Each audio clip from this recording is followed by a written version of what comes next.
What's going on, guys? It's Cimo. So today I'm bringing to you my top 10 meta-defining cards for 2017. 2017 gave birth to some of the strongest and most absurd archetypes this game has ever seen, so I thought it'd be fun to look back and reminisce at all of the cards that have been released over this year and see which ones have had the biggest impact. Now, your list may differ from mine, and that's totally okay. I'd love to hear what you guys have to think about your top meta-defining cards in the comments below. But before we get into that, I did want to shout out my newest patrons as always, so special shout outs to Grant, Bryce, and John, and also to Liam for upping his pledge as well. And if you're interested in supporting me and the channel, check out the Patreon link in the description below. But without further ado, let's get into that top 10. Starting, of course, with number 10, we have Blue Eyes Alternative White Dragon. Now, if you remember, Blue Eyes Alternative White Dragon actually came out in January, and you really have to take a step back because this is before we got all of the craziness of 2017's format.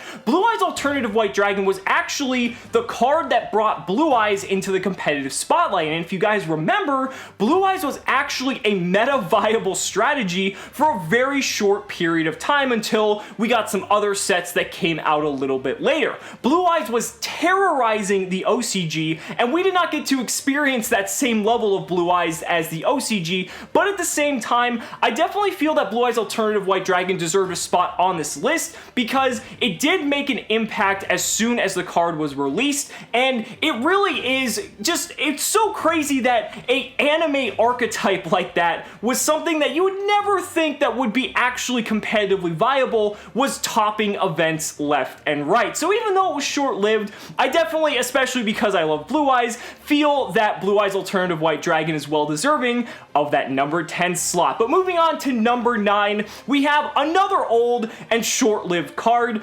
DDD Cursed King Siegfried. Now, again, we have to take a very big step back here because this was all the way at the beginning of 2017, and when we got the DDD structure deck, this is where DDD had its opportunity to shine because for a couple of weeks, DDD was actually able to terrorize the meta because DDD was basically at full power, and Cursed King Siegfried was one of the leading reasons why the deck was so powerful. Now keep in mind, this is before Master Rule 4 was in effect, so you were able to establish absolutely absurd boards with stuff like Cursed King Siegfried and number 38 Hope Harbinger, and just all this other crazy shenanigans, and I remember actually making the videos because DDD was actually such a formidable threat. But unfortunately, it was very short-lived because soon enough we had a lot of other cards injected into the meta and pretty much made DDD absolutely obsolete. But that doesn't mean it doesn't deserve a spot on this list. You have to remember, Cursed King Siegfried was released when Vanity's Emptiness was still legal at 1, so if you happen to have Vanity's Emptiness Cursed King Siegfried lock, you're able to disable Vanity's Emptiness during your turn. It wouldn't go to the graveyard, you could do whatever the fuck you wanted, and Vanity's Emptiness would reactivate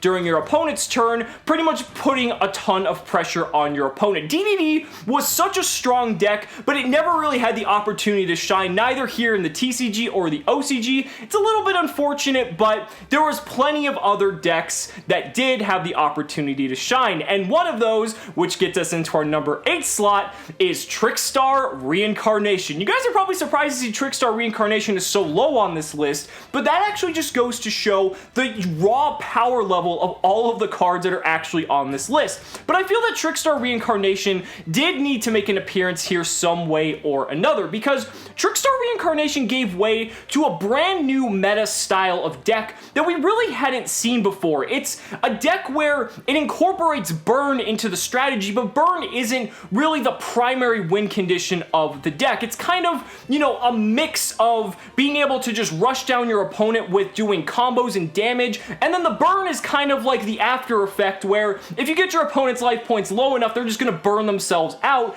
due to the effects of cards like Trickstar Lycoris. Trickstar is insane because not only is it extremely consistent, the engine is so condensed that it really has a lot of flexibility, but Trickstar Reincarnation is one of the most absurd cards we've ever seen printed, not only just because of the fact that it has the combo with Droll and Lockbird to banish your opponent's entire fucking hand, but because of the fact that it really just does stuff that other cards in this game really haven't done before, especially at a competitive level. Trickstar Reincarnation is such a disruptive card card that, especially if you're playing a deck that has multiple one-ofs, it can literally cripple your opponent and they're not going to be able to do anything about it. Not to mention, Trickstar Reincarnation is a monster reborn from the graveyard, which means you can pretty much keep your engine going and just keep pushing in at your opponent. So again, I feel like Trickstar Reincarnation needed to make its appearance somewhere on the list, and I definitely feel that the number 8 slot is definitely warranted. Now, moving on to number 7. Now, number 7 is where we're going to start getting into some of probably the most unfair cards in this game's existence, which I would say all of them were printed in 2017. So, starting off with Masterpiece, the True Draco Slaying King. Masterpiece, as soon as it was released, Masterpiece made a tremendous impact in the meta. The fact that this is basically Apocalyphort Towers, I wouldn't say 2.0, but pretty close, and the fact that it basically is able to destroy any card, both on your turn and your opponent's turn. This card basically was the bane of so many players' existences, because if you're not able to out a card like Masterpiece, literally it would just kill you, and there's nothing you could do about it if you didn't have the proper out. And it's crazy that Masterpiece is still at 3 in this format, but it just goes to show the way power creep has evolved, and Masterpiece is actually irrelevant at the moment, even though there are some True Draco players still trying to make it work as best they can. Masterpiece has made such an impact this year that it had to make the list in some form or another, and that's why it made the number 7 slot. But moving on to number 6, we have a card that supplements Masterpiece quite well,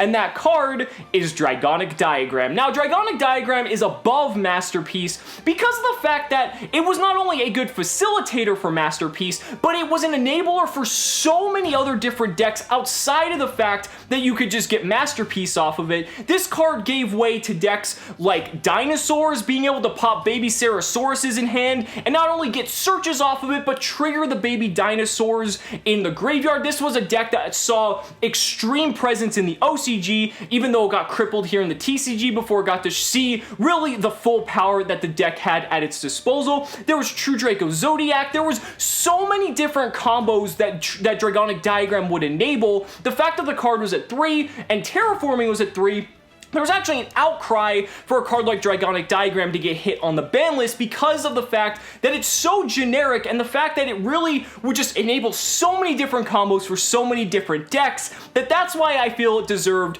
the number 6 slot. It's slightly better than Masterpiece in the fact that even though Masterpiece is completely oppressive, it enabled so much more and wasn't really reliant on the fact that Masterpiece as a whole is what it is. So that's it for the bottom 5, and now we're going to be moving on to the top 5, starting with number 5, That Grass Looks Greener. Now, That Grass Looks Greener also made an immediate impact as soon as it was released into the TCG. This was a card that actually changed the whole norm of the game, and for a time, 60 cards was the new 40, because being able to just mill so many cards out of your deck was basically a win condition, and this is when the card was back at 3, enabling so many different strategies like Infernoids, Light Sworns, Paleozoic. There was a plethora of different 60 card decks that were viable and seeing tons of competitive play. Now, the thing you have to realize with That Grass Looks Greener is the fact that the only real counter to That Grass Looks Greener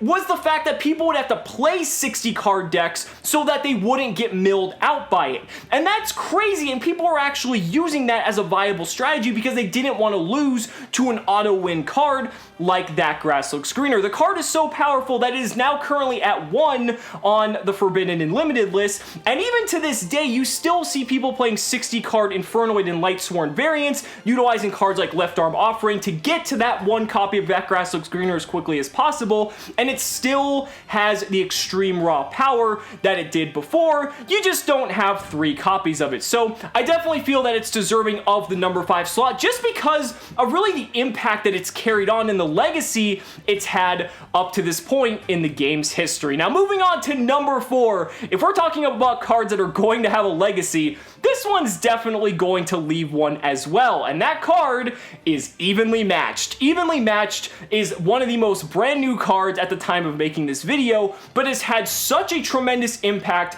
and has really shifted the competitive landscape. Some people might not necessarily say for the better. I would definitely agree with that statement, but Evenly Matched does so many different things, and people would argue it's a very unfair card, but on the other side of that argument, there is the fact that even if you do evenly match someone and punish them for overextending, or punish them for going first, however you really want to look at it, it still leaves them with a minimum of 1 card on the field. And in the time that we're playing Yu-Gi-Oh! Where everyone, when they build a board, they have 1 card that can disrupt their opponent in some form or another, sometimes evenly matched really isn't enough to get the job done. But in the instance of most decks, evenly matched is a card that just absolutely destroys so many different rogue decks and so many different rogue strategies. It even destroys meta strategies. I mean, Pendulum Magician have an incredibly difficult time recovering from this. Any back row related strategy. The best decks that play around evenly matched are not only the ones that can keep their resources in hand, but don't need to commit so many to the field so that they have a bit of recovery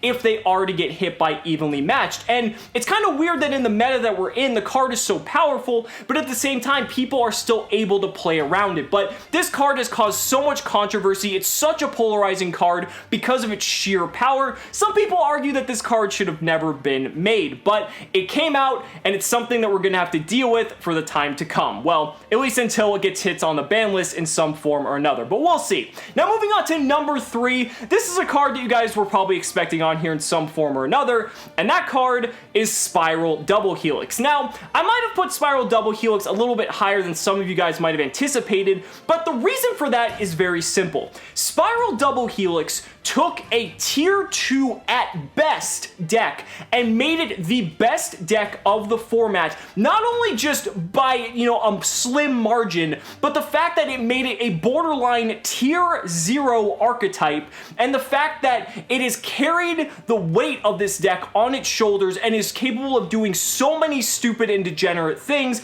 that I feel like it was well deserving of this number 3 slot. You guys have to think, the last time we had a format that even slightly resembled what the results of Spirals have been doing on a YCS level was back in full power Pepe format. Now, I know those are 2 different formats, so it's really not fair to compare the 2, but at the same time, when you see results like that, like 27 out of the top 32 at one YCS and then 29 out of the top 32 at another, that speaks volumes about not only the raw potential of the deck, but it's all thanks due in part to Spiral Double Helix. I feel like this is well deserving of that slot because literally without Spiral Double Helix, the deck would not even be nearly close to where the power level it would be otherwise, and that's really why it's up this high on the list, because it's just that incredible. The deck is fragile, and obviously if you compare it to other strong decks in the past, it might just be easily crippled, but at the same time,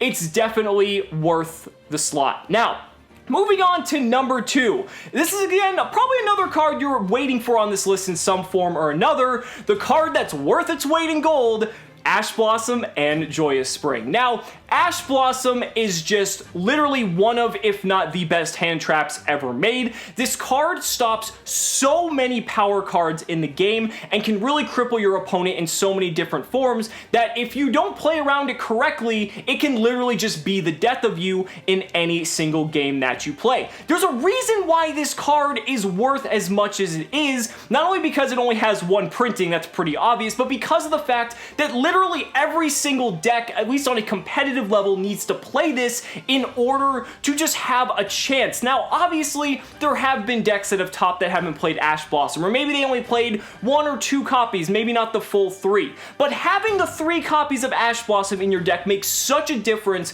because you're able to stop cards that no other card in this game can stop, or at least no other card that is competitively viable has the opportunity to use. It's so generic, and there's so many applications outside of the fact that it is a hand trap. I mean, it's a zombie, so you've got the synergy like with Lightsworn Shiranui. There's just so many cool things that you can do with Ash Blossom and Joyous Spring that it's well deserving of the number 2 slot. But that means there's only 1 card left, and what card could possibly be better than Ash Blossom? And if you haven't already figured out, that card is Sea Monster of Theseus. That's right, the best card of 2017, according to Konami, is Sea Monster. Nah, I'm just fucking kidding with you. It's Zodiac Trident. If you guys didn't figure out that Zodiac Trident was the number 1 card on this list, you guys are easily mistaken, because Zodiac Trident is easily, without a doubt the #1 card of 2017. Zodiac Trident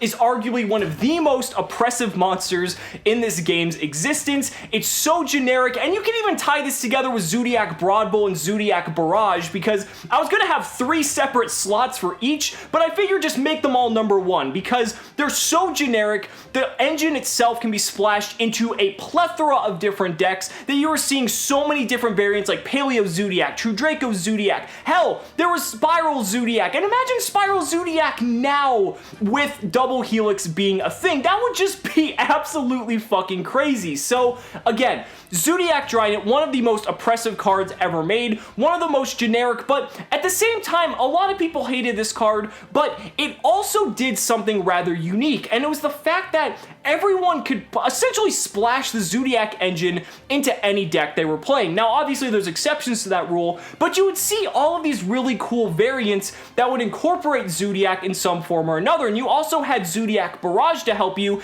in a very similar way to a card like Dragonic Diagram. These cards were all absurdly broken, but at the same time, the Zodiac mirror matches were actually rather skillful if you take out a card like Dimensional Barrier, because there was actually back and forth. Compared to now where Spiral has pretty much dominated the format with, oh, break my board formats, this deck is different because having to deal with one Trident, while is annoying, wasn't necessarily the end of the world, and it was possible to destroy your opponent's board and establish your own Trident for your opponent to deal with. I miss that interaction from that Zodiac mirror match, and some of you guys will disagree with me, but I think it was something that was very cherished in my heart, and I really loved Zodiac as a whole, so I feel like it's definitely deserving of the #1 slot. But guys, those are just my thoughts. Let me know down in the comments what you guys think about your most meta-defining cards. I'd really love to hear your thoughts. Guys, thank you so much for watching the video. Be sure to like the video as always. Subscribe to the channel for more amazing Yu-Gi-Oh content. And if you found this video insightful, consider backing me on Patreon, because just by pledging only $1 a month,